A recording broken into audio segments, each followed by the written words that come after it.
देश भर की पॉलिटिकल डिबेट्स में, डिस्कशंस में और सोशल मीडिया पे भी एक अहम सवाल निकल के आ रहा है कि क्या भारत डिक्टेटरशिप की ओर बढ़ रहा है। खैर, कुछ डेमोक्रेसी के मसीहा की माने तो भारत 70 से 80% डिक्टेटरशिप बन चुका है। नमस्कार दोस्तों, क्या हमारा देश तानाशाही की ओर गिरता जा रहा है? नहीं। कृपया इस वाक्य का अर्थ समझाने हेतु मुझे संपर्क ना करें, क्योंकि इसका अर्थ तो मैं खुद भी ढूंढ रही हूँ। क्यों? क्या हुई? एनीवेज, अगर भारत की डेमोक्रेसी 1% भी खतरे में है आज, तो वो एक स्ट्रॉन्ग लीडरशिप के कारण नहीं है, बल्कि एक वीक अपोजिशन के कारण है। देखिए, एक अच्छी डेमोक्रेसी या लोकतंत्र में पब्लिक ओपिनियन सुप्रीम होने के साथ साथ, डिस्ट्रीब्यूशन ऑफ पावर्स होने के साथ साथ एक अच्छा और स्ट्रॉन्ग ऑपोजिशन होना बेहद आवश्यक है। पर भारत का ऑपोजिशन उतना ही स्ट्रॉन्ग है फिलहाल जितनी की साउथ सुडान की इकोनॉमी। ये बड़ी अच्छी बात कही आप।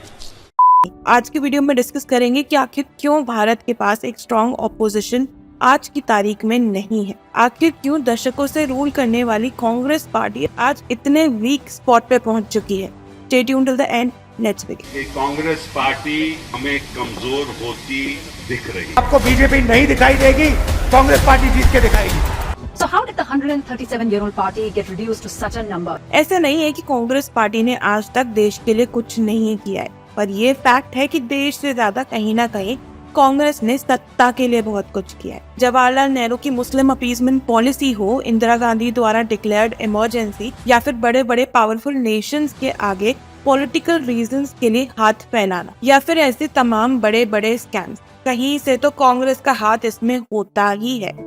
हाल ही की बात करें तो राहुल गांधी ने ऑन रिपीट दुनिया भर के देशों में जाके भारत की कंडीशन को लेकर सिर्फ और सिर्फ नेगेटिव बोला है, to spread false propaganda. Rahul Gandhi की माने तो भारत एक बेचारा लाचारा देश बनकर रह गया है, जबकि असल में इंडिया ग्लोबल लीडर बन गया है। देखिए, देश के अंदर की पॉलिटिक्स आप देश के बाहर अपनी ही देश की इमेज गिराने के लिए यूज कर रहे हो, तो इससे ज्यादा बेचारी कंडीशन आपकी नहीं हो सकती है। LAC पर लड़ाई के दौरान ये जनाब एलिजिडली चाइना के साथ सीक्रेट मीटिंग्स में थे, और ये महाशय तो मुस्लिम लीग जैसी पार्टी को सेक्युलर बता रहे हैं। भाई साहब, कुछ ज्यादा नहीं हो गया ये? मतलब कुछ भी। ये पार्टी इतनी सेक्युलर है कि इस पार्टी के प्रेसिडेंट ने ये स्टेटमेंट भी दे रखा है कि 5 मिनट में वो भारत की हिंदू पॉपुलेशन को खत्म करवा देंगे। क्या बात कर रहे हैं?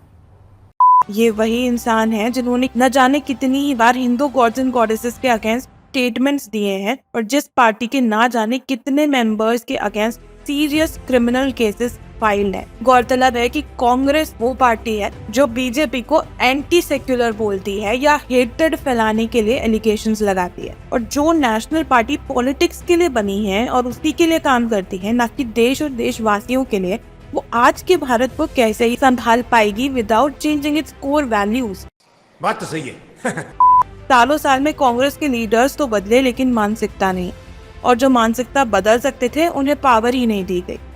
शायद इसलिए ही जब 2022 में कांग्रेस के कई दिग्गज और एक्सपीरियंस लीडर्स जैसे ज्योतिरादित्य सिंधिया, गुलाब नबी आजाद और अश्विनी कुमार ने हाई कमांड को चिट्ठी लिखी थी और कहा था कि कांग्रेस पार्टी को ऑर्गेनाइजेशनल चेंजेस की आवश्यकता है, तो उस पर कोई खास एक्शन नहीं लिया गया। इनफैक्ट इन 23 लीडर्स में से ज्यादातर कांग्रेस पार्टी अब छोड़ चुके हैं। आज की तारीख में कांग्रेस का फेस बने हुए हैं राहुल गांधी जी। आज हमारे पप्पू जो हमारे राहुल गांधी जी हैं, जी वही राहुल गांधी जी जिन्होंने 2019 में कांग्रेस से ये कह के रिजाइन कर दिया था कि 2019 के लोकसभा इलेक्शंस में कांग्रेस की हारने के लिए वो जिम्मेदार है।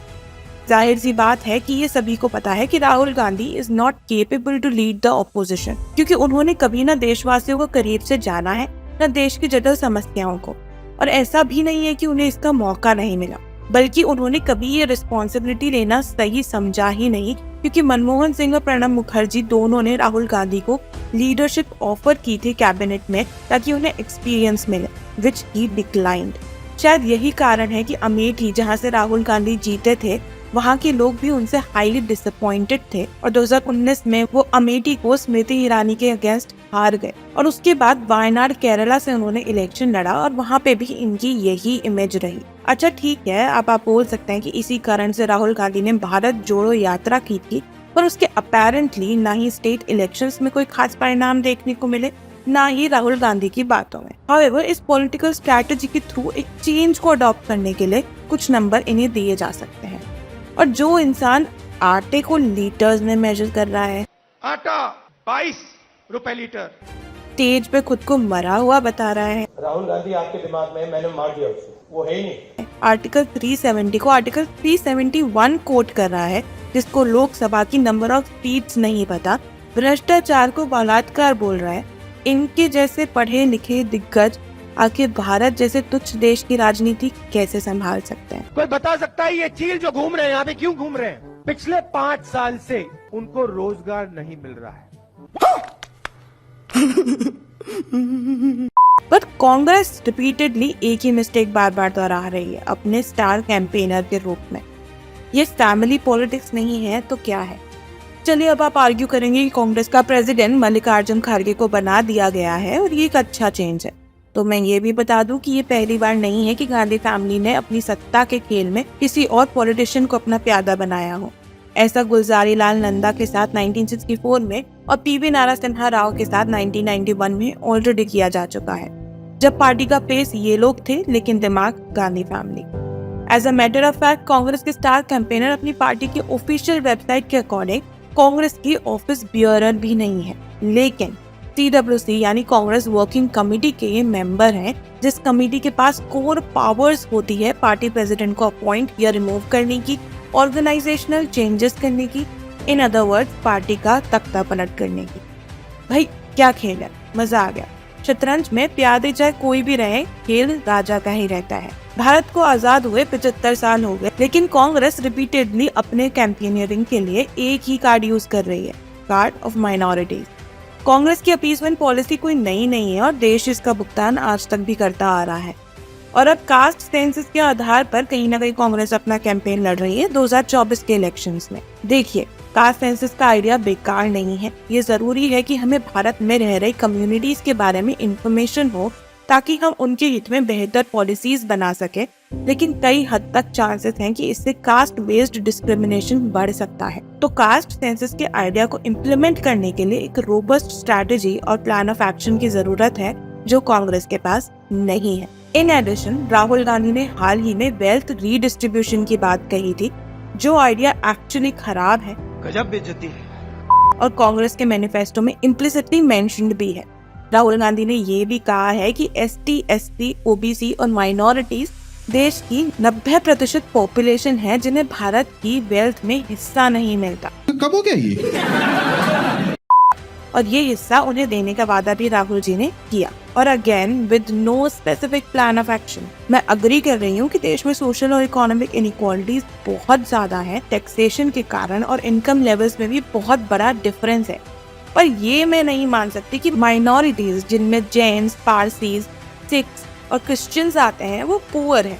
As a matter of fact, national survey NHFS 4 के हिसाब से Jains were declared wealthiest of any community, जिनकी 70% पॉपुलेशन रईसी में रहती है। एक ऐसी सिचुएशन में अगर कास्ट सेंसस कंडक्ट हो भी जाता है तो वो भारत के सोशल फैब्रिक कॉम्प्लेक्सिटीज को कैसे एड्रेस कर पाएगा, कैसे एक फेयर डेटा प्रोवाइड कर पाएगा, ये जवाब हमें जानने की जरूरत है। और ऐसा नहीं है कि कास्ट सेंसस का ये ब्रिलियंटेस्ट आइडिया किसी को आज तक नहीं आया था। ये आइडिया सालों साल से चल रहा है, और इनफैक्ट 2011 में कास्ट सेंसस कंडक्ट भी कराया गया था, और 2015 में बीजेपी की सरकार ने इस सेंसस के रिजल्ट्स को भी कई हद तक पब्लिक किया था, लेकिन कुछ डेटा सेट्स पब्लिक नहीं किए गए। सालों साल इस पर डिबेट करने के बाद पता चला कि इस सेंसस में 46 लाख कास्ट सामने आई। अब आप खुद डिसाइड कीजिए कि कास्ट सेंसस का आइडिया कितना प्रैक्टिकल है। इन एडिशन, सालों साल तक इस डेटा को रिलीज ना करने के लिए कांग्रेस बीजेपी सरकार के साथ लड़ तो रही थी, लेकिन कर्नाटका में जहां करीब 200 करोड़ लगा के कांग्रेस सरकार द्वारा ही कास्ट सेंसस कंडक्ट कराया गया, तो उसका डेटा भी कम्प्लीटली पब्लिक डोमेन में आउट नहीं किया गया, ओवर द फियर कि इससे लॉ एंड ऑर्डर सिचुएशंस बन सकती है, लड़ाइयां हो सकती है। हालांकि बिहार में भी कास्ट सेंसस कराया गया बीजेपी गवर्नमेंट के थ्रू, और उसकी फाइंडिंग्स आज पब्लिक डोमेन में हैं। ये हिपोक्रेसी नहीं है। हिपोक्रेसी की भी सीमा होती है। इसके अलावा सालों साल के रिजर्वेशन के बाद ये भी अनएक्सेप्टेबल है कि ST SC सारे गरीब हैं, जैसा कि राहुल गांधी जी ने कहा। अपने आसपास देखिए तो ये बात सरासर गलत है। बेसिकली चाहे कांग्रेस सही चीज पे एक्ट करना चाहे, उसको पब्लिक को ढंग से कन्वे करने में असमर्थ रही है। और इसका प्रमुख कारण है कि इनके पास कोई पुख्ता स्ट्रैटेजी या प्लान ऑफ एक्शन होता ही नहीं है। 2024 के मैनिफेस्टो की बात करें तो इसमें भी यही कंफ्यूजन और लैक ऑफ क्लैरिटी देखने को मिलती है।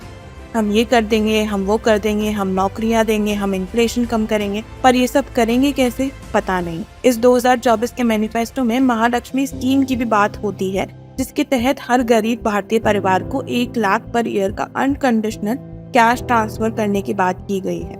और इसके अलावा राइट टू अप्रेंटिसशिप एक्ट लाने का भी यहाँ जिक्र किया गया है। गौरतलब है कि ये दोनों ही पॉलिसीज देश के लिए इतनी महंगी है कि फाइनेंस मिनिस्टर निर्मला सीतारमण जी के अकॉर्डिंग तो ये अनप्रैक्टिकल है और इसके बाद देश के पास पैसा बचेगा ही नहीं। गरीबी में जीना कला है, हम सिखाएंगे तुम्हें, क्योंकि हम खानदानी गरीब हैं। हमारा बाप गरीब, दादा गरीब, परदादा गरीब, उसका बाप गरीब, सब गरीब।